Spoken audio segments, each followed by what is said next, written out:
Hello दोस्तों, मैं हूं मौसमी और क्रिएटिव सॉल्यूशन में आप सभी का स्वागत है।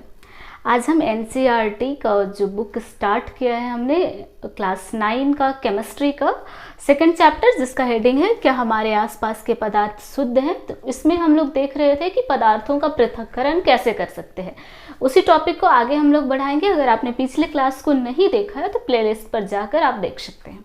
ओके, तो चलिए आज का टॉपिक है पदार्थों का पृथक्करण में आश्वन विधि देखेंगे, जिसमें हम लोग दो या दो से अधिक पदार्थ का कैसे पृथक कर सकते हैं। तो इस आश्वन विधि में दो या दो से अधिक पदार्थ, लेकिन किस तरह के पदार्थ जिनका क्वथनांक का अंतर 25 केल्विन से क्या होना चाहिए, अधिक होना चाहिए। क्या होना चाहिए? क्वथनांक। यानी कि मेरे पास में मान लेते हैं 2 विलयन दिया हुआ है, 2 पदार्थ दिया हुआ है, जल है और एसीटोन। तो इन दोनों के क्वथनांक का अंतर कम से कम 25 केल्विन से तो अधिक ही होना चाहिए, तभी हम इन दोनों को अलग कर सकते हैं आश्वन विधि के द्वारा। तो अब आश्वन विधि होता क्या है, इसको हम लोग समझते हैं। इसके लिए हम लोगों का एक छोटा सा सेटअप हम लोगों को रेडी करना होगा, जिसमें हमारे पास में सबसे पहले हम क्या कर रहे हैं, एक स्टैंड लगा दिए हैं जहां से हम हीट प्रोवाइड कर सकते हैं। अब इसके पास में ये जो गोल सा स्ट्रक्चर दिख रहा है, इसको कहा जाता है आश्वन फ्लास्क। क्या कहा जाता है? आश्वन फ्लास्क। इसमें हम 2 विलयन ले रहे हैं, मान लेते हैं जल और एसीटोन का मिक्सचर ले लिए हैं। क्या ले लिए हैं? जल और एसीटोन का मिक्सचर ले लेंगे। इसके बाद में इस आश्वन फ्लास्क को यहाँ स्टेबल रखने के लिए एक स्टैंड से इसको फिट कर दिए हैं। साथ में यहाँ का टेम्परेचर जानने के लिए हमने इसमें एक थर्मामीटर लगा दिया है। ओके, साथ में एक जल संघनक यहाँ पर लगा हुआ है जो कि आश्वन फ्लास्क से मेरा अटैच है, और दूसरा यहाँ पर ये एक बीकर हो गया है। क्या है? बीकर। अब देखते हैं कि प्रोसेस क्या होगा। प्रोसेस क्या होगा? सबसे पहले हम बर्नर के हेल्प से हीट प्रोवाइड करेंगे। क्या? तापमान देंगे। तो होगा क्या कि इसमें जो भी जल और एसीटोन है वो क्या होगा? गर्म होगा। तो पहले कौन गर्म होगा? मेरे पास में एसीटोन है, वह पहले ही गर्म हो जाएगा, और पहले गर्म होगा तो यह क्या होने लगेगा? वाष्पीकृत होने लगेगा। इसके जो मॉलिक्यूल्स हैं यह ऊपर की ओर आने लगेगा, चूंकि यह जल की तुलना में तेजी से गर्म हो सकता है।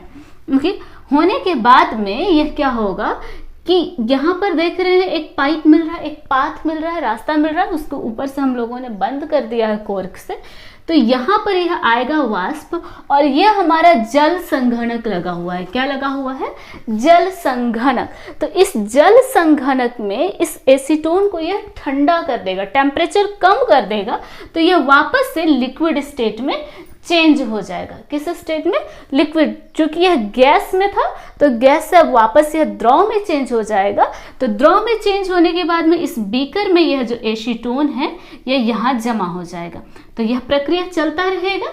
तो इस तरह से जो जल है वह तो इस फ्लास्क में ही रह जाएगा, और एसीटोन है वह इस बीकर में आ जाएगा। एसीटोन कहाँ आ जाएगा?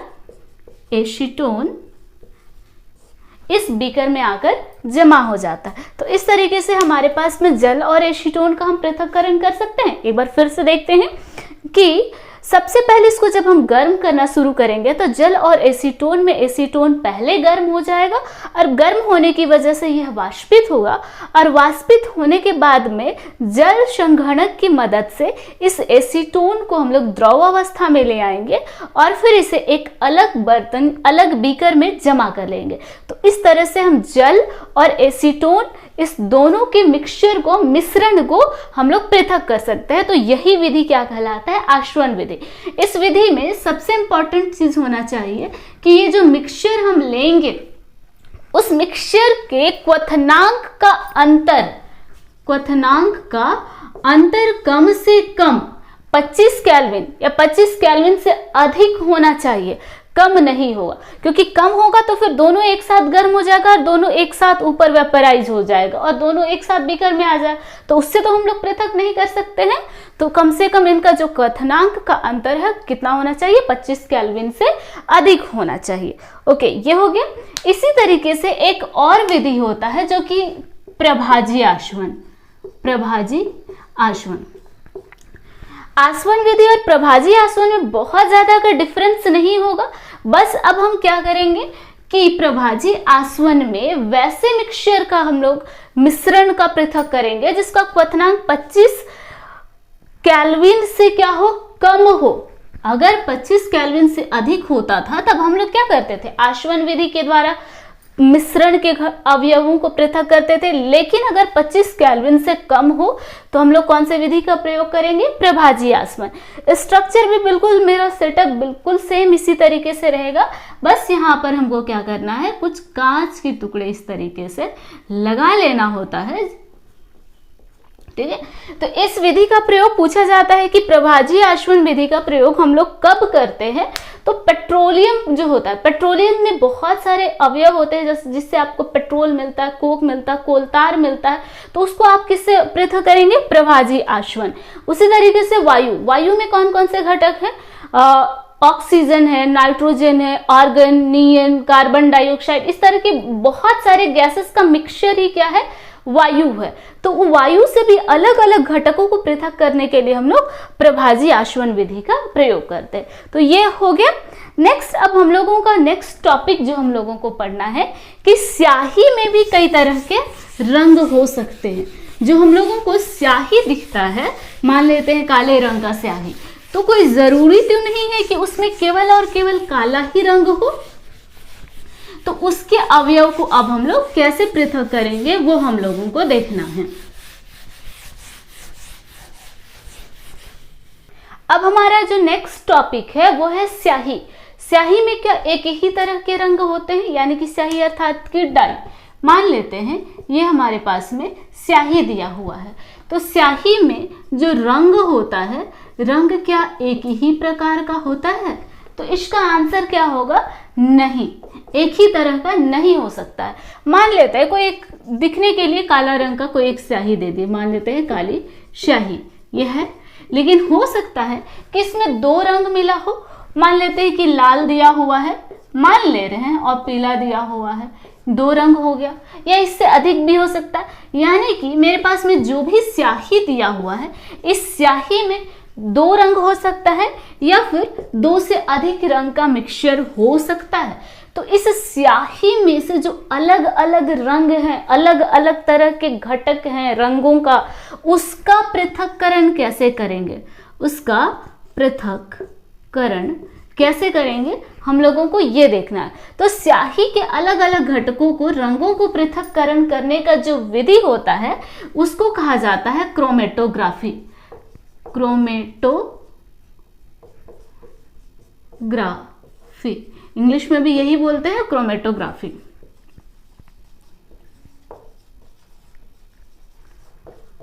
क्रोमेटोग्राफी, इसके लिए आपको क्या करना है, सबसे पहले नॉर्मल से एक मान लेते हैं ये हमारा क्या है, पेपर। किस तरह का पेपर, जो फिल्टर पेपर आता है, छन्ना पत्र जिसको कहा जाता है, वह ले लेंगे। मान लेते हैं ये क्या है, एक छानक पत्र, या इसी को छन्ना पत्र कहा जाता है, छानक पत्र। कुछ इस तरीके से आपको ले लेना है। लेने के बाद में इसको क्या करना है, यहां पर एक पेंसिल से एक लाइन खींच देना है, ठीक है। मान लेते हैं हम क्या किए, यहां पर इसको पेंसिल से इस तरीके से लाइन खींच दिए। लाइन खींचने के बाद में आपको स्याही से, जिस रंग के स्याही के घटकों को पृथक करना है, मान लेते हैं ये काले रंग का स्याही, इसके रंगों का पृथक्करण करना है, तो हम यहाँ पर इस रंग से इसको मार्क कर देंगे, ऐसे करके मार्क कर देंगे, ठीक है। मार्क करने के बाद में अब इस छानक पत्र को क्या करना है, एक बीकर लेना है। हम यहाँ पर क्या कर रहे हैं, एक बीकर ले लिए, एक बीकर ले लिए, मेरे पास अभी बीकर नहीं है, एक बीकर हम ले लिए।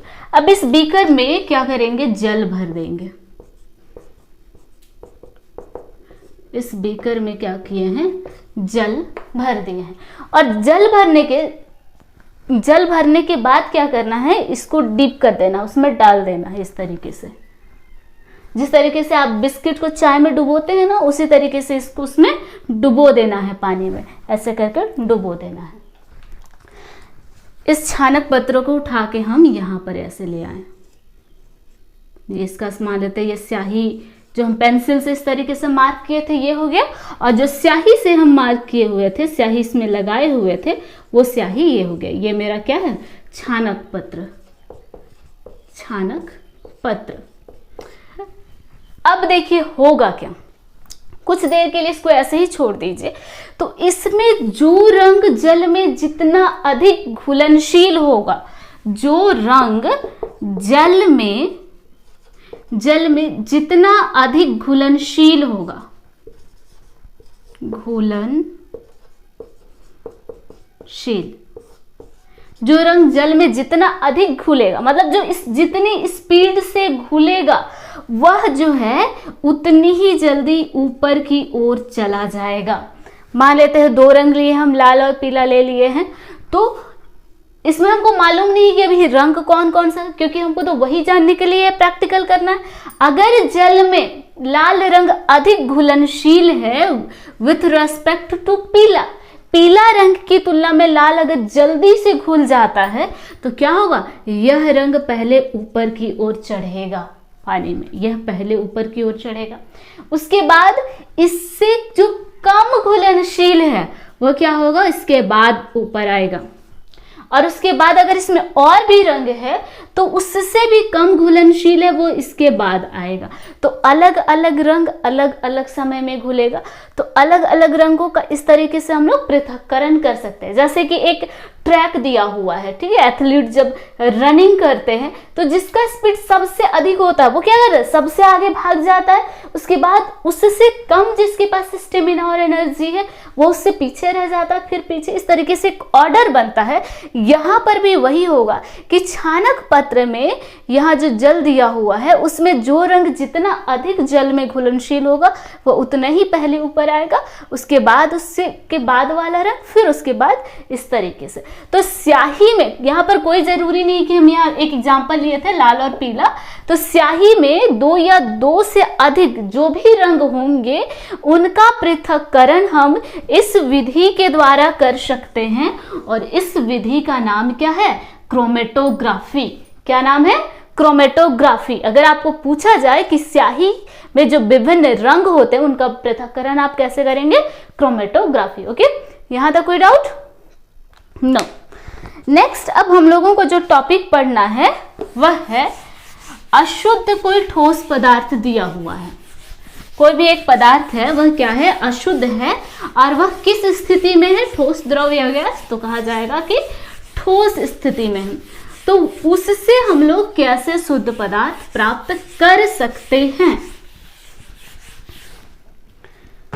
मान लेते हैं कि कोई एक ठोस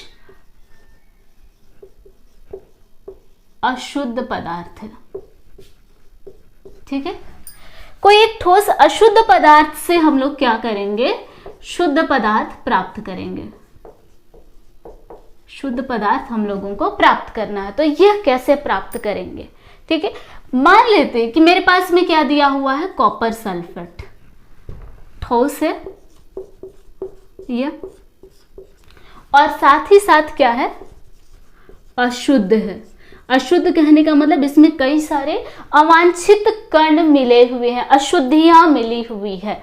तो इससे अब हमको क्या करना है, शुद्ध कॉपर सल्फेट प्राप्त करना है। तो यह कैसे प्राप्त करेंगे, एक हम वॉच ग्लास ले लिए। क्या है यह, एक वॉच ग्लास है, इस तरीके से ये एक वॉच ग्लास है। इस वॉच ग्लास में हम कॉपर सल्फेट ले रहे हैं, कुछ वाले तो इस तरीके से कॉपर सल्फेट हम 5 ग्राम ले लिए, ठीक। अब एक बीकर में इसको लेने के बाद में हम क्या कर रहे हैं, जल के साथ में घोल देंगे। सेकेंड स्टेप क्या कर रहे हैं, पहले ये लिए, फिर इस बीकर में इस 5 ग्राम जो कॉपर सल्फेट था, कॉपर सल्फेट था, इसको किसके साथ मिला रहे हैं? जल के साथ में, वाटर के साथ, H2O के साथ में मिक्स कर देंगे। ये बिल्कुल घुल जाएगा। घुलने के बाद अब क्या करना है, इसको हमको एक फिल्टर पेपर लेना है, छानक पत्र या छन्ना पत्र लेना है। इस तरीके से कोई एक फिल्टर पेपर लेंगे, उसको कीप की आकृति का बना लेना है। कीप की आकृति कुछ इस तरीके से होता है, ठीक है। इसी में हम क्या करें, ऊपर में छानक पत्र जो है फिल्टर पेपर को डाल दिए और फिर इस पे इसको छान देंगे। छानने से क्या होगा कि जो भी घुला हुआ है, कुछ अशुद्धि जो है जो उसमें घुला हुआ रहता है, जैसे कि चीनी को हम घोल देते हैं पानी में तो कुछ अशुद्धि क्या रहता है, पानी में ही मिल जाता है, तो वो अशुद्धि मेरा इससे बाहर आ जाएगा। लेकिन बाहर आने के बाद भी अभी भी जल और कॉपर सल्फेट में क्या है, अशुद्धि तो है ही। इसको क्या कर दिए, हम छान लिए हैं। छानने के बाद में मेरे पास में जो विलयन प्राप्त हुआ है, इस विलयन को अब हम क्या करेंगे, गर्म करेंगे वाष्पीकृत करने के लिए। क्या कर रहे हैं, गर्म कर रहे हैं, यानी कि वाष्पीकृत कर रहे हैं। कब तक करेंगे, जब तक कि ये जो विलयन है वह संतृप्त ना हो जाए। संतृप्त करने के लिए अब यहां पर एक टर्म आता है संतृप्त, यानी कि सैचुरेटेड। सैचुरेटेड सॉल्यूशन हम लोगों को प्राप्त करना है। इसका मतलब क्या होता है ये समझिए। मान लेते हैं कि मेरे पास में एक ग्लास दिए, इस ग्लास में हम क्या किए हैं, पानी ले लिए हैं, जल, और इसमें हम 1 चम्मच चीनी ले लिए। 1 चम्मच हम क्या कर ले रहे हैं, चीनी ले लिए। तो चीनी को घोल दिए। घोलने के बाद में क्या इस जल में हम 1 और चम्मच चीनी घोल सकते हैं? तो बिल्कुल घोल सकते हैं। तो इसमें हम चीनी का इतना मात्रा डिसॉल्व करेंगे, इतना मात्रा चीनी का घोलेंगे कि एक निश्चित तापमान पर यह जल है वो अपने आप में चीनी और अधिक घोलने के लिए सक्षम नहीं होगा। ऐसा तो नहीं कि आप 1 गिलास पानी में 2 गिलास चीनी घोल सकते हैं, नहीं है, उसकी अपनी एक क्षमता होती है। तो एक ऐसा विलयन हम लोगों को प्राप्त करना है जिसमें इस जल में जो मेरा सॉल्यूट है, विलेय है, वो और अधिक ना घुल पाए।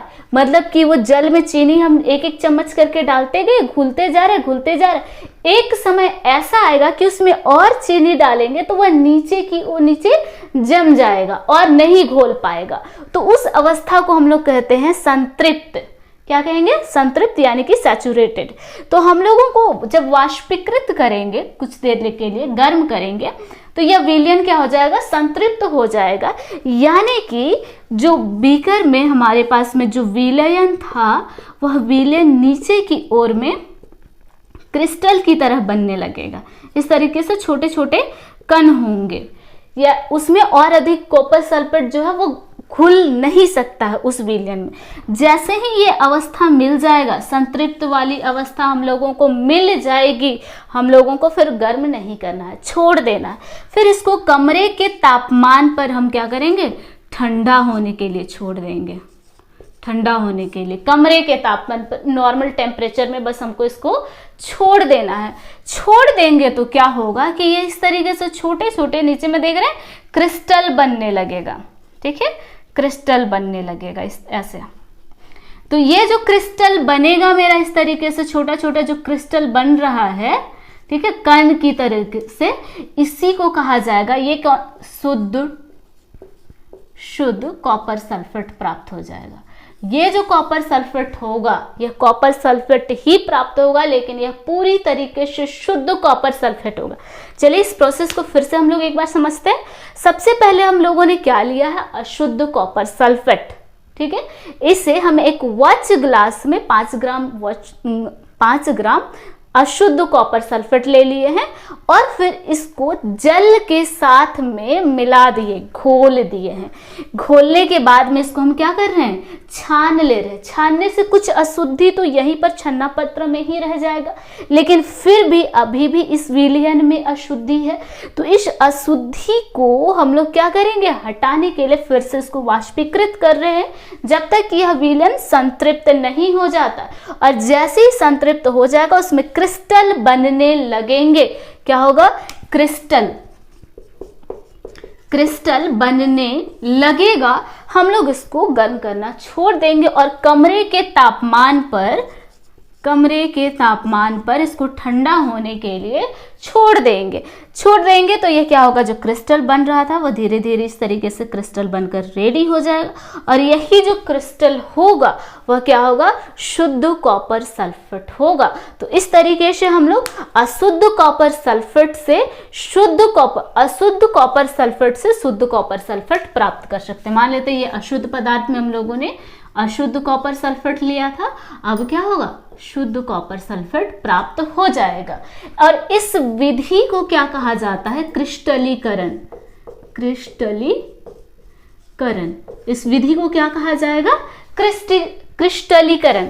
इसका एक और एग्जांपल हम लोग देख सकते हैं, जैसे कि जो नमक होता है, समुद्र से जो नमक प्राप्त किया जाता है उस नमक में ऑलरेडी बहुत सारी अशुद्धियां होती है, तो उस अशुद्धि को भी हटाने के लिए क्रिस्टलीकरण विधि का प्रयोग किया जाता है। यहां तक समझ में आया? ओके, इस टॉपिक में जो पृथक्करण था पदार्थों का इस चैप्टर में वो सारा का सारा हमने देख लिया है। अगर कहीं पर कुछ डाउट हो तो आप कमेंट सेक्शन में कमेंट करेंगे, पूछ सकते हैं कि हाँ यहाँ पर डाउट है, तो आपको फिर से बताया जाएगा। यह चैप्टर यहीं पर समाप्त होता है। अगर आपको यह वीडियो या फिर इसके जो प्रीवियस लेक्चर देखने हैं तो आप प्लेलिस्ट पर जाइए और फिर देख सकते हैं। ओके, थैंक यू, धन्यवाद, जय हिंद।